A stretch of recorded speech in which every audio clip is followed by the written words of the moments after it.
kurang sempurna atau gimana lah gitu kan. Oh, oke. Nah, katanya. Ya. Tapi untuk tidak disuruh ya, oh Islam ini lebih baik ini ya. Cuma di alhamdulillah ya. Masya Allah. Asal dari mana, Mas Ismail? Dari NTT ya, kalau kebanyakan di sini kita menunggu tuh banyak dari NTT, NTT ya? walaupun juga ada yang dari ada daerah lain, Bengkulu, Medan gitu. Oke, oke. Kalau di NTT kan kabarnya mungkin yang orang lihat ya, mereka jarang Islam ya kan di sana kan ya? Atau mungkin banyak juga pandangan Islam di sana. Nah, pandangan Mas Ismail sendiri terhadap Islam pada saat itu gimana? Sebelum hijrah nih? Sebelum hijrah, kebetulan sebelum hijrah saya dulu waktu masih di Tangerang sih bekerja ya, waktu masih kos di sana itu, dalam satu kos itu ya udah nggak kaget sih karena teman kos dulu tuh teman-teman Muslim semua. Oh, Muslim semua. Ada yang dari suku Jawa, suku Bengkulu, Baik. suku Sulawesi, suku dari Sumbawa. Masya Jadi Allah. beda-beda suku dalam satu pos itu. Masya Allah. Jadi ya udah gitu. Mereka ibadah, saya ibadah. Jadi nggak pernah saling diskusi atau apa nanya-nanya gitu. Ya biasa aja. Toleransi lah ya. Tapi kalau di tempat kerja ada lah teman-teman juga tuh. Wah ini coba ini Islam nih agama paling benar ini ya, coba belajar gitu. Nah teman-teman yang ini, teman-teman yang bicara itu ya dalam keluarga mereka itu saudaranya ada yang Muslim, ada yang ini mereka yakini juga saudara mereka. Nah, gitu.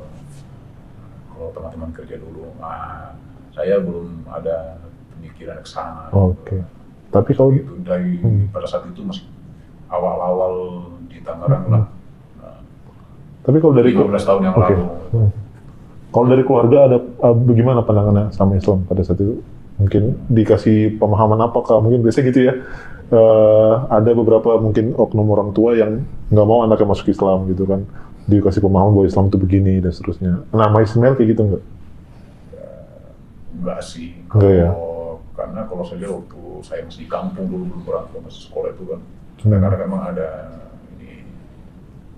tamu juga yang dari Muslim yang bertamu berkunjung ke rumah itu, kan orang tua itu udah tahu kan kalau itu ini Muslim. Jadi kalau kita jamu makanan tuh potong ayam ya kita kasih mereka potong sendiri ayamnya. Karena ya cara motongnya itu kalau dalam Islam kan beda kan. Oh iya baik. Jadi udah biasa itu. Nah, teman-teman ini Muslim itu pernah main-main juga kayak ini ya, main ke rumah gitu. Jadi kalau mereka ini dia dikasih makanan kita udah tahu. Nah, itu dalam hukum Islam itu orang tua udah paham juga orang tua ini bukan Muslim walaupun nggak belajar gitu. Oke, berarti nggak ada pandangan apa-apa ya keluarga ya? Nggak ada pandangannya yang kayak gini ya, orang tua sih nggak ada pandangan yang jelek. Kalau saudara-saudara ya, beberapa saudara yang agak ini agak keberatan, tapi kan saya bilang ya kalau ini pilihan dan jalan saya, ya ini harus saya jalani. Saya bilang. Bahkan tuh 2019 itu saya pernah jemput ini orang tua yang perempuan ibu sini, tapi saya kos di dekat sini pondok sebulan lebih. Saya jemput dan antar pulang lagi beliau. Baik.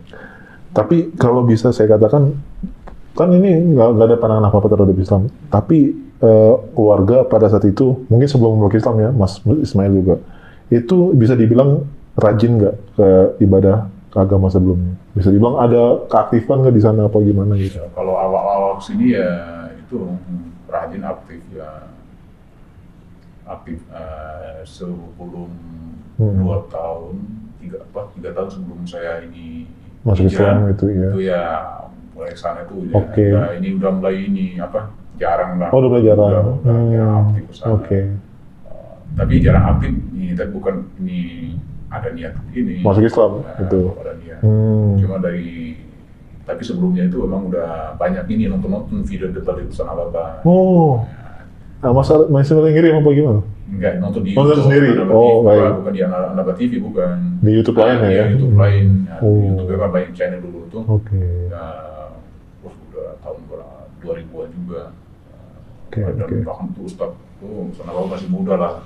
debat-debatin Mu'tadin sama mu'alaf gitu kan. Yang dari ya intinya Mu'tadin sama yang mu'alaf itulah.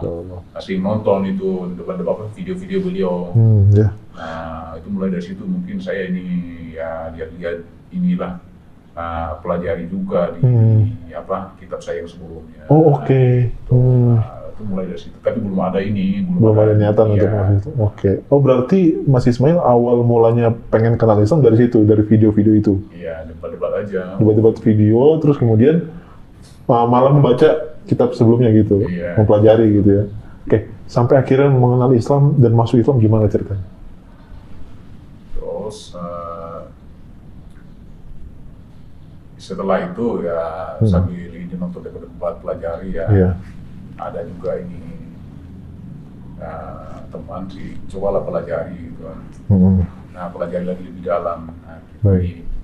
Baca-baca lagi kitabnya. Ada ini enggak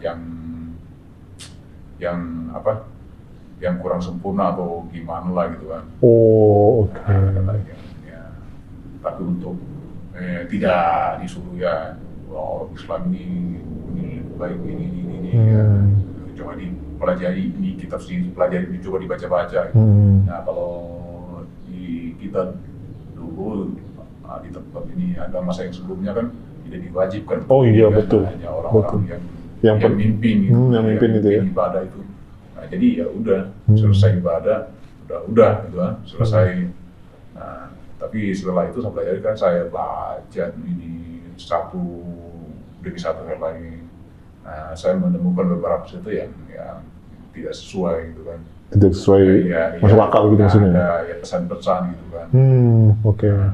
Pesan-pesan, terus beberapa juga yang saya nonton videonya Dr. Sakila gitu kan ya ada kaitan dengan yang saya baca itu ayat di kitab saya itu. Nah saya dalami itu. Terus di tahun 2019 itu bulan Februari atau Maret ya. Saya coba WA Ustadz ini Ustadz Alaban. WA itu, Allah, Masya Allah. Tapi, berani juga ya? Iya, saya langsung WA, langsung dibalas. Dibalas? Tapi kalau saya ini sekarang, selama saya mundur, kalau orang yang mau mualaf sini itu, dari suku manapun, kalau WA itu susah sekali dia balas. 5-6 kali itu, nah itu nggak dibalas-balas. Telepon kadang nggak diangkat sama beliau, atau kalau telepon nggak ada. Dan saya pada saat itu WA langsung dibalas, langsung janjian, hari ini ke sini ya, itu. Nah, bisa nggak jam 2:30 gitu. Nah, 2:30 dari sana saya naik Grab saat itu, saya naik Grab sendirian, belum tahu nih daerah Sawah Baru itu, ke Tangerang Selatan tuh, itu baru pertama kali. Nah, ya jadi kayak ini nyebrang pulau yang berbeda, walaupun udah lama tinggal di Tangerang. Grab nyampe sini jam berapa? Sekitar jam 4-an. Saya telepon beliau, tunggu aja di pondok. Saya masih di rumah sakit. Nah, saya 5:30 mungkin saya sampai di pondok. Tunggu ya beliau. Dan ketemu 6:30 tuh. Ketemu pertama beliau tuh ngobrol-ngobrol. Nggak lama ya foto berdua lah di Pondok Putri Guest House itu. Terus janjian nanti ini 2 minggu berikutnya kalau nggak salah itu, nah nanti ada kuliah ini umum kristologi gitu. Nah ikut nanti ke sini gitu kan. Nah ikutlah. Nah setelah ikut ini kuliah umum itu, nah 2 minggu, 2 minggu kemudian tekadkan ini niat untuk mengucapkan kalimat syahadat saat itu di bulan Maret ya, kalau tidak salah ya. Bulan Maret ya. Itu dari kajian kristologi tadi apa yang didapat? Tapi sebelum saya ini mau ketemu beliau itu mau kesini, saya udah siapkan pertanyaan-pertanyaan. Mau diskusi dulu sebelumnya gitu. Masya Allah. Pertama kesini tuh ini udah siapkan pertanyaan. Saya udah siapkan ayat-ayat yang saya dari ini kan beliau ini kan mantan ini kan dari ini agama sebelumnya kan. Nah, bahkan sama dengan ini agama saya yang sebelumnya. Nah, saya tanyakan, saya udah siapkan ayat-ayat Al-Quran ini maksudnya apa ini? Apa yang spesifik apa nih ayat Al-Quran tadi kan nyebut ayat Al-Quran? Ya ada di salah satunya di surat Maryam. ada di situ. Dia jelaskan, beliau diambil ininya, kitabnya itu dia baca. Dia banyak di situ komunikasi, dia diskusi lah sama beliau. Saya pulang itu saya berpikir, dan pulang saya berpikir dari renungan, saya baca-baca lagi, saya coba pelajari lagi, ya balik lagi saya baca-baca lagi.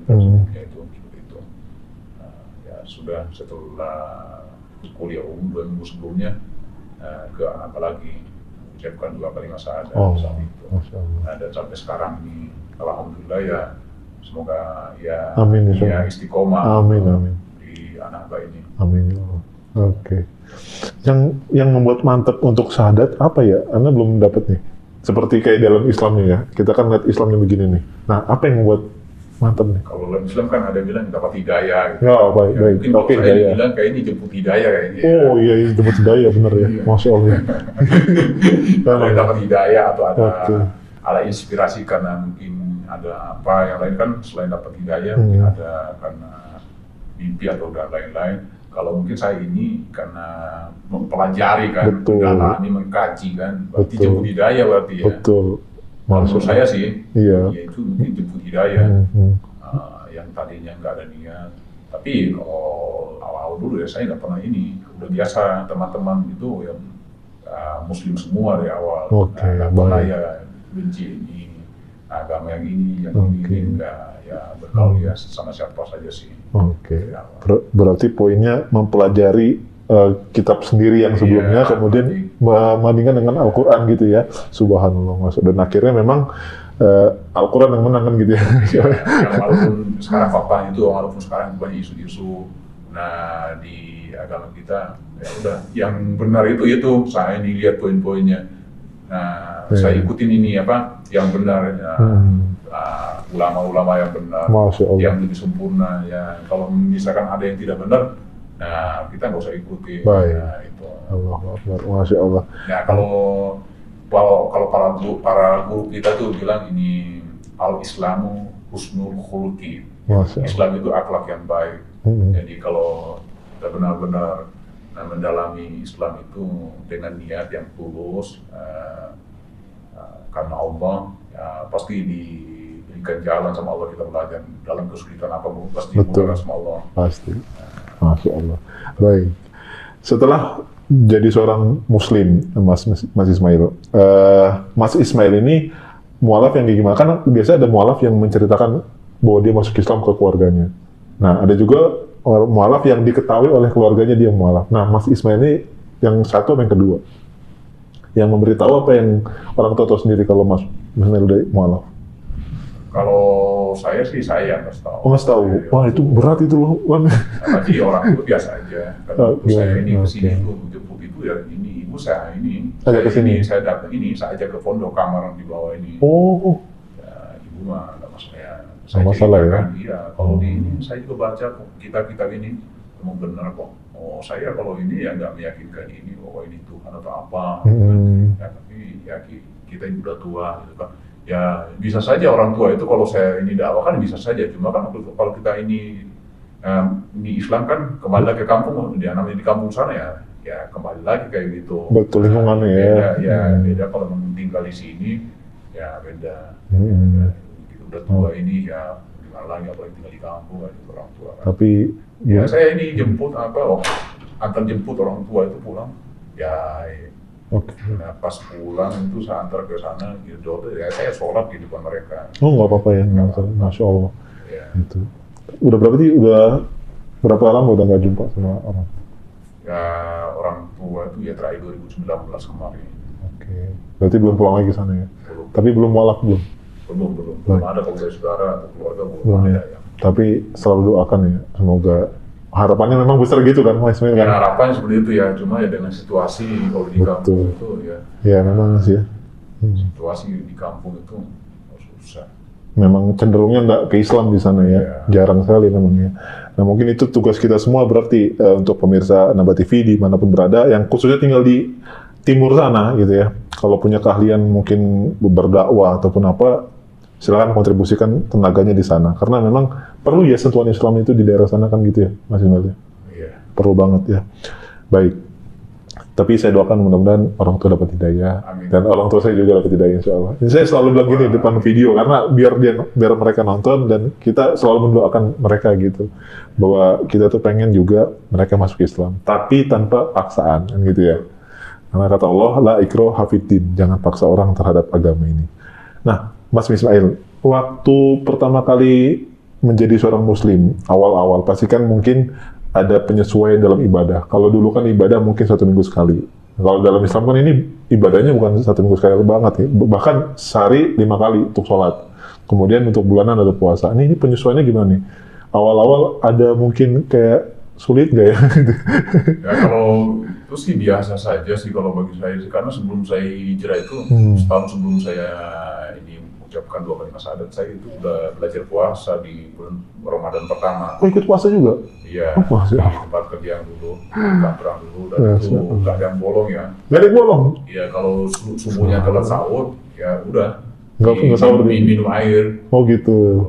Masya Allah. Dan bahkan minum air, ada yang dua kali pas sekali itu nggak minum air. Ya, Seharian kerjanya di kantor itu kan mobile di kantor, di office aja. Dan itu saya rasa, saya bilang, ini puasa, ini biasa-biasa aja, saya bilang. Biasa-biasa aja, tapi kalau kita niat, nah kan banyak teman-teman rekan muslim itu, oh ini loyal lemah dikit-dikit buka, rambut dibasahin. Mandi kadang-kadang itu. Iya, itu kan terlalu lebay bagi saya ya, maaf ya. Terlalu lebay, banyak saya lihat teman-teman kerja dulu tuh, dikit-dikit cuci muka, ini rambut dibasahin, nah itu kayaknya ya maaf aja, itu kayaknya terlalu lebay gitu. Nah kembali lagi niat, kalau itu benar-benar niat, nah, itu biasa saja, dan itu nggak terasa lapar, nggak terasa haus kering-kering kita ngorokan, tapi ya kembali lagi niat kita. Kalau niat sesuatu niatnya itu kita lakukan karena Allah, ya pasti itu diberikan ini kekuatan, kemudahan gitu kan. Nah kembali lagi ke niat. Nah, kalau niat kita separuh-separuh ya Allah juga ini ngasih kemudahannya separuh-separuh gitu, ya setengah-setengah juga. Nah itu doanya kalau nggak ikhlas ya Allah juga ya nggak ikhlas ini, memberikan rezeki, memberikan ini ridhonya ke kita. Betul, gitu. Masya Allah. Baik, memang persepsi itu memang penting sekali ya. Kalau saya bisa ambil kesimpulan tadi bahwa kalau persepsi kita, niat kita adalah untuk ibadah, pasti Allah mudahkan kan gitu ya. Allah nggak mungkin menyulitkan hambanya untuk melakukan perintahnya kan gitu ya. Di situasi apapun Allah pasti kasih kemudahan, asalkan niat tadi ya, benar nggak? Masya Allah ya. Baik. Tapi selain puasa dan seterusnya mungkin membaca Al-Quran gitu, awalnya gimana tuh? Sholat juga mungkin kan perlu juga penyesuaian, bangun subuh dan seterusnya gitu. Saya dari SD itu udah belajar mandiri dan orang yang disiplin mau di tempat kerja kan, disiplin. Jadi dari SD itu udah biasa itu nyuci baju sendiri, nyetrika sendiri. Kalau di kampung dulu kan, satu pasang kalau kehujanan pulang dicuci, setrika lagi buat pakai besok. Udah terbiasa dan disiplin waktu juga sama, termasuk di sini. Nah, mondok di sini sama disiplin waktu. Bahkan kalau lelet nih sholatnya, misalkan di depan udah selesai sholat, kadang-kadang itu ada rasa sedih gitu ya. Rasa sedih dan kesel. Kok ini jadi kalau sholat kan lebih cepat, tepat waktu kan lebih bagus kan gitu kan. Nah telat nggak apa-apa, tapi kan lebih bagus di awal. Lebih bagus awal gitu kan, memasuki waktu sholat. Nah jadi saya suka yang on time, mau terus ibadah, alhamdulillah ya nggak merasa berat sih.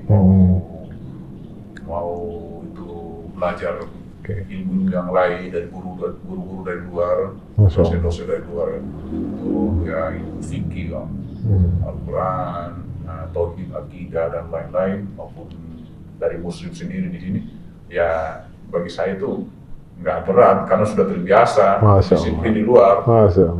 Merantau tanpa saudara di sini itu udah biasa. Tapi nggak tahu kalau teman-teman yang lain, adik-adik yang lainnya, karena di sini mungkin karena saya juga yang paling tua kan, nggak tahu adik-adik yang lain mungkin karena mereka masih sekolah ya, pemikirannya mungkin belum dewasa ya, untuk bimbingan yang bimbingan atau nasihat yang lebih ini. Baik, Masya Allah. Nah, Mas Ismail, kalau boleh saya tanya harapannya nyantri di Mu'alaf Center An-Naba ini apa ke depannya? Mungkin yang akan mendatang tuh Mas Ismail mau ngapain? harapannya sih setelah saya keluar dari sini ya nggak cukup sampai di sini. Saya ini menuntut ilmu. Nah pertama ya bisa kan nanti punya keluarga, kebetulan kan saya ini masih ini kan Single. Oke, ya, masih single ya. yang pertama. Nah, tapi insya Allah sih ya segera dihalalkan. Amin. biar segera dihalalkan. Biar ibadahnya banyak ini. Makanya ini kan kita kalau mau menjadi kepala keluarga itu kan, nah seorang imam itu kan harus punya ilmu. Nah nanti gimana nanti, nah punya anak, ngasih contoh yang baik ke anaknya, nah berakhlak yang baik, attitude yang baik, nah terus membimbing, mengajarkan ke keluarga atau anak maupun istri. Nah gimana kitanya sebagai kepala keluarga, kalau kita tidak memberikan contoh nanti ke anak atau keluarga, ya gimana keluarga kita. Nah karena sekarang kalau saya lihat sendiri sekarang ini kan zaman modern sekarang itu tanpa pendidikan non formal dari orang tua kan anak-anak ya itu banyak yang ya berperilaku buruk di luar, ya nggak jelas lah, masih SMP udah ini begal, rampok dan lain-lain masih banyak.